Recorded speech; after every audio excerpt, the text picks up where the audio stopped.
পাথর ছুড়ল।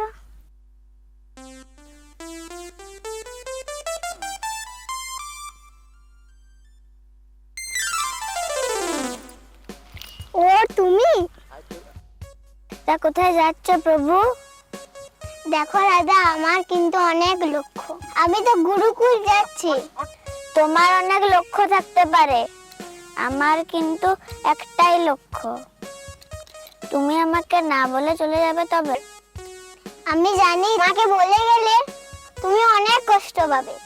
ঠিক আছে, তোমার গুরুকুল তুমি যাও, তুমি সর্বশ্রেষ্ঠ শিক্ষা গ্রহণ করো, বুঝলে কানহা? যাতে সবাইকে আমি গর্ব করে বলতে পারি আমার কানহা অনেক বড় শিক্ষিত।